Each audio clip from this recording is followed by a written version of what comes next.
The bells of Econe had barely fallen silent when two of the most authoritative and theologically conservative voices in the entire Catholic Church spoke. Two cardinals, two men who love the tradition, who have spent their lives defending doctrine against the pressures of the age, who cannot be dismissed as progressives or accommodationists or enemies of what the ancient rite represents. And remarkably, surprisingly, they did not say the same thing. Cardinal Gerhard Ludwig Müller on one side, Cardinal Raymond Burke on the other. Both orthodox, both conservative, both deeply formed by the tradition. And on the question of what happened at Econe on July 1, 2026, and what it means, and who bears responsibility for it, their positions diverge in ways that illuminate the full complexity of a situation that those with easy answers on either side have consistently failed to capture. This video places their words side by side, because the confrontation between them raises the question that matters most right now. What is the real effect of this excommunication? Not the canonical effect on paper, which is clear enough. The real effect on the faithful, on the society, on Rome, on the future of a wound that 6 bishops being placed outside communion does not automatically heal. First, the facts as they now stand. On July 1, 2026, the Society of St. Pius X consecrated 4 new bishops at the Seminary of Econe in Switzerland without the pontifical mandate. The 6 bishops involved, the 4 newly consecrated and the 2 consecrating bishops, incurred automatic excommunication under Canon 1382 of the Code of Canon Law. The Vatican had warned this would happen. It happened. The canonical consequence is not in dispute. What is in dispute, and what the 2 cardinals have made unavoidable as a question, is everything that surrounds that canonical fact. The causes that led to it, the responsibilities that produced the conditions for it, the scope of who is actually affected by it, and the path, if one exists, that leads from where the Church now finds herself towards something better than the situation she is in. Begin with Müller, because what he said on July 1 itself, published in Il Giornale on the day of the consecrations, is the statement that will cause the most sustained discomfort in Rome.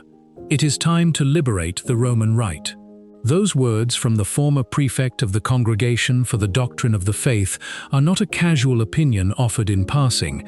They are a surgical judgment delivered by a man who spent 5 years as the Church's highest doctrinal officer and who has spent the years since watching the consequences of decisions he did not make and does not endorse.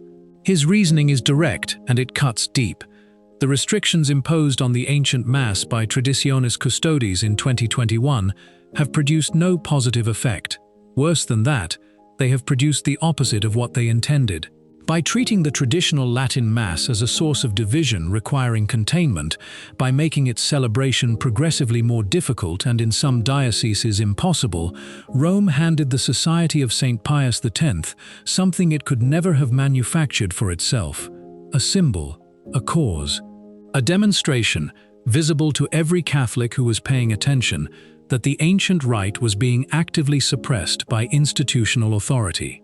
In Müller's analysis, Traditionis Custodes functioned as propaganda for the society. It told every Catholic who loved the ancient Mass that the institution regarded their liturgical attachment as a problem requiring management.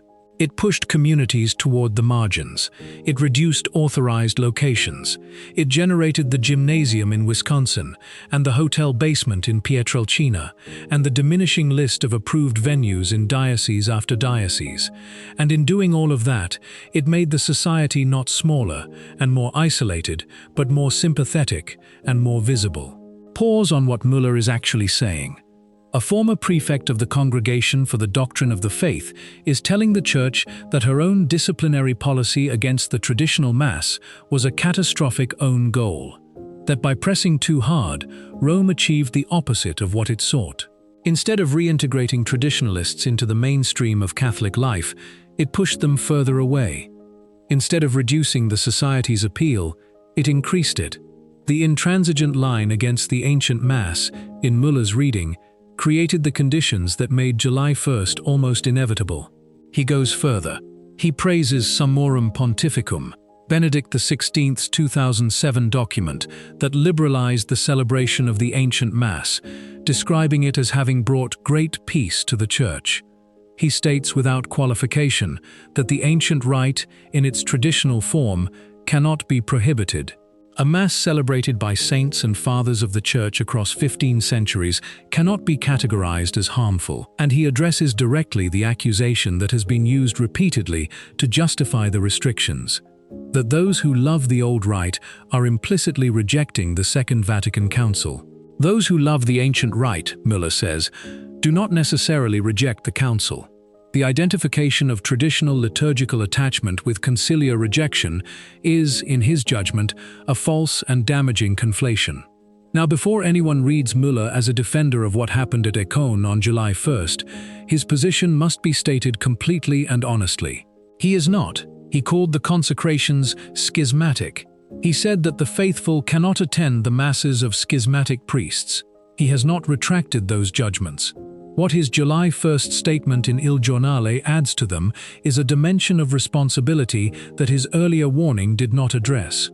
The act is wrong, but the responsibility for the conditions that produced it does not rest entirely with the society. It rests significantly with the policy choices that Rome made in 2021 and has been implementing ever since. Müller's position in full is this: what happened today is an error. But the primary responsibility for the climate that made it happen belongs to those who, with their hard line, created the conditions for it. The fault, in his reading, lies above all in Rome. That is one cardinal. Now listen to the other voice, because when Burke speaks, the center of gravity shifts. Cardinal Raymond Burke approaches the question as a canonist, and his starting point is a principle he will not compromise. No situation, however grave, justifies committing an act that is intrinsically wrong. This is a direct and deliberate response to the Society's own justification for the July 1st consecrations. The Society invoked the state of necessity, the canonical provision under Canons 130/23 and 13/24, that can mitigate or exclude penalties when an act is committed under conditions of genuine necessity. Burke's answer to that invocation is unambiguous. The state of necessity argument does not hold. The difficulties facing the Church are real, Burke acknowledges. The confusion, the doctrinal ambiguity, the liturgical disruptions, the situations that the Society points to when explaining why it has acted as it has. Burke does not dismiss these as invented grievances. They are real. But the response to real difficulties within the Church cannot be the consecration of bishops against the explicit will of a living and reigning Pope. That act, in Burke's judgment, must carry consequences. On this point, he is more severe toward the Society than Müller. And then Burke does something that no one who has been watching the coverage of this story should overlook. He contradicts immediately and emphatically the claim that has been spreading through Catholic media in the days surrounding the consecrations. The claim that all members of the Society are now excommunicated. The claim that every priest, every faithful, every family that has attended a Society Mass is somehow implicated in the canonical penalty that fell on July 1st. Burke rejects this. He rejects it as a canonist, speaking with precision about what excommunication actually means and how it actually operates. The excommunication, he explains, affects those who cooperated in the act in an active, conscious, and voluntary way. It does not extend to the many priests and faithful of the Society who, in Burke's own words, do not have this schismatic spirit. The penalty has a specific scope. It falls on those directly involved in the act of consecration. It does not sweep through an entire community of 700 priests and hundreds of thousands of faithful, as though all of them were equally implicated in a decision made by 6 men at a seminary in Switzerland. This is not a minor canonical clarification. It is a statement that directly counters the pastoral panic that has been spreading among the faithful attached to the Society, many of whom have been left uncertain about their own status, their own sacramental participation, their own standing before the Church they have never left in their hearts or in their doctrine. Burke the canonist says with technical precision what the faithful need to hear clearly. You are not excommunicated. Your priests who did not participate in the act are not excommunicated. The excommunication is real, it is serious, it falls on those who incurred it, and it must be taken seriously. But its scope is defined. It is not a blanket condemnation of everyone who has ever prayed in a society chapel or received sacraments from a society priest. Two cardinals, same tradition, same love for the ancient Mass, which neither of them regards as the problem. Same rejection of the idea that every member of the society is swept into the canonical penalty of July 1st, and a genuine, unresolved divergence on where the primary responsibility for this moment lies. That divergence is not a weakness in the analysis these two men offer. It is the most honest thing about it. The contradiction that no one wants to name openly is now sitting in the middle of the Catholic conversation, and it will not move until someone addresses it honestly. Two cardinals of unimpeachable orthodoxy, two men whom no serious Catholic observer would accuse of sympathy for progressivism or indifference to doctrine, have looked at the same event and emphasized different things.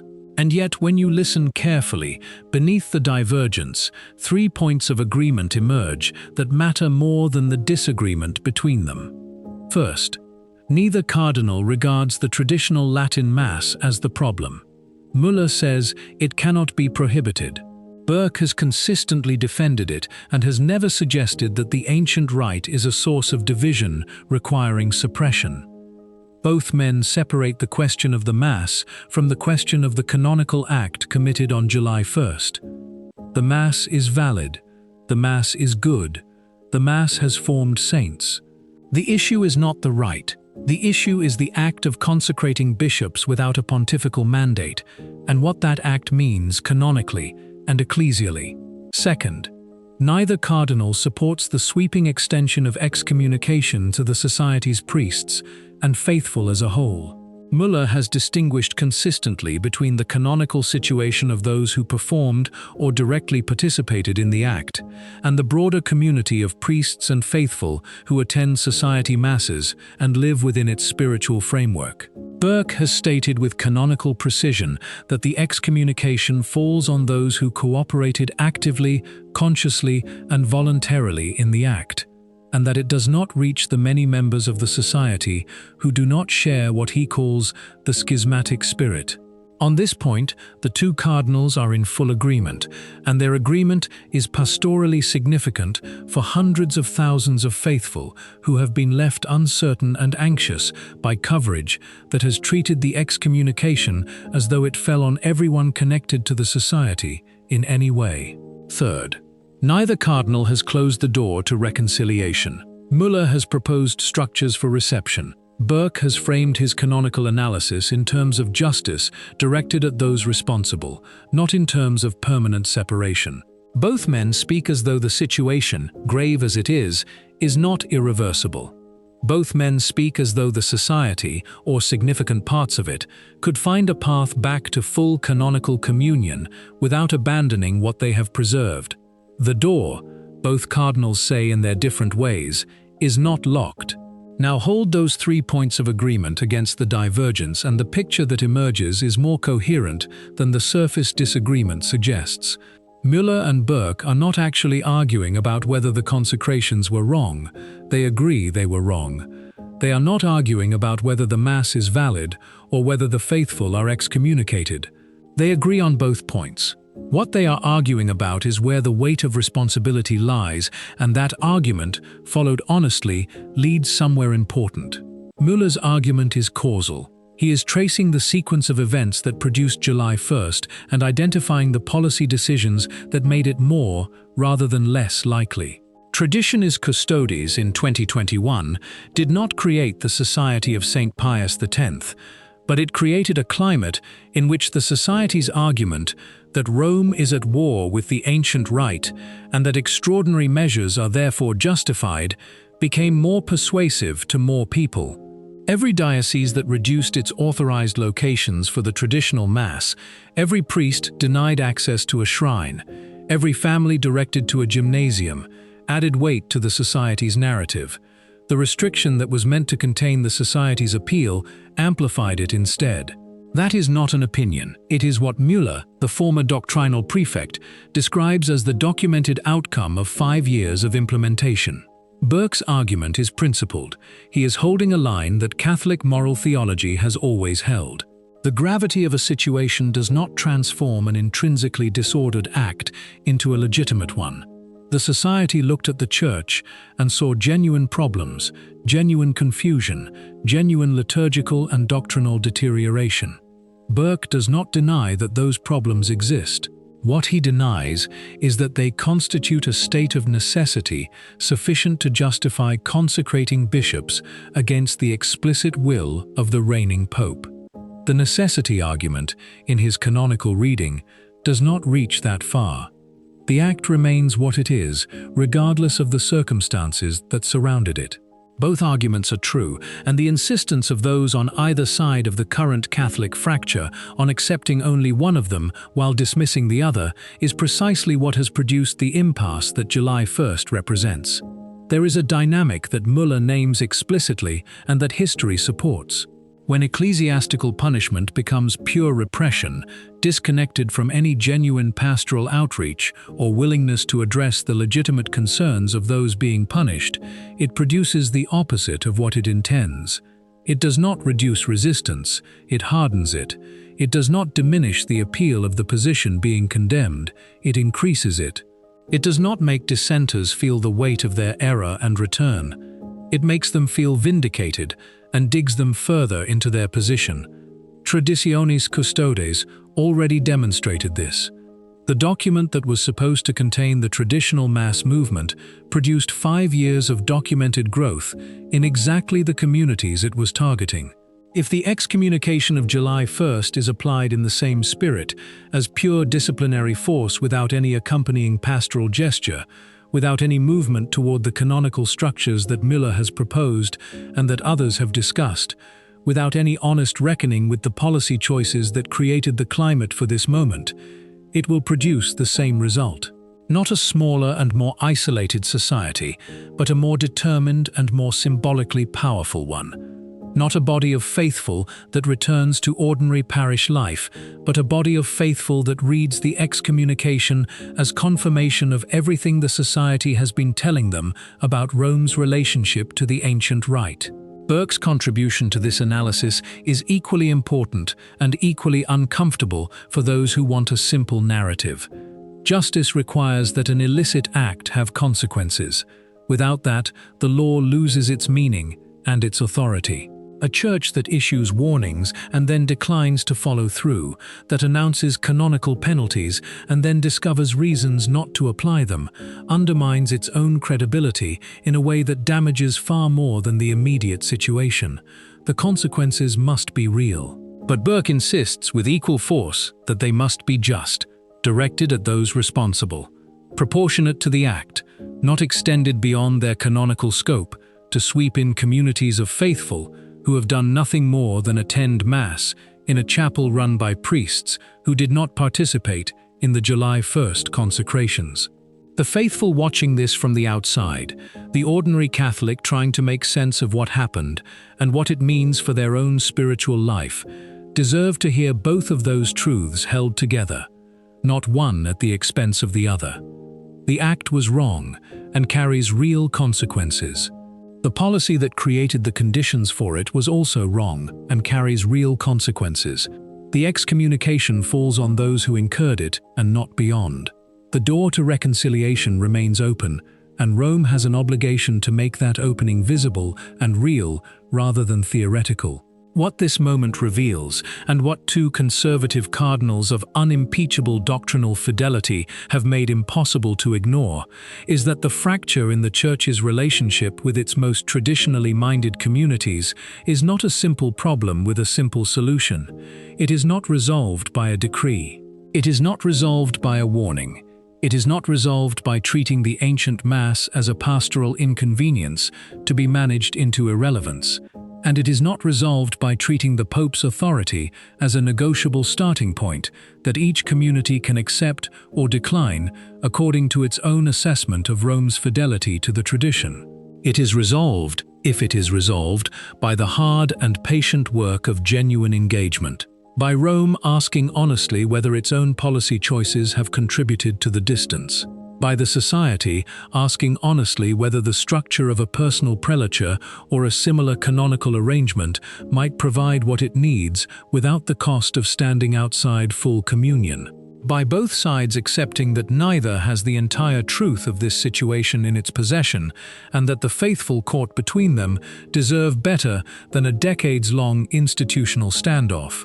If even the two cardinals most trusted by traditionally minded Catholics cannot look at July 1st and give the same answer, then the lesson for everyone else is perhaps only this: be suspicious of those who offer answers that are too clean and too simple in either direction. The excommunication is a fact, but its real impact will be measured not in the weeks following the decree, but in the months and years ahead. In Rome's capacity not to repeat the mistakes that produced this moment, and in the society's capacity not to harden into a posture that makes return impossible. Both cardinals say the door is not locked. That is not nothing. While a door remains open, even slightly, there is room for something other than permanent separation. Because what unites Catholics, the same faith, the same sacraments, the same Lord present on every altar where the words of consecration are spoken, runs deeper than what divides them today. That has always been true. It remains true now, and it will be true long after the controversies of this particular moment have passed into the history that the Church has been accumulating for 2,000 years. What do you think? Leave a comment below. Amen. God bless you.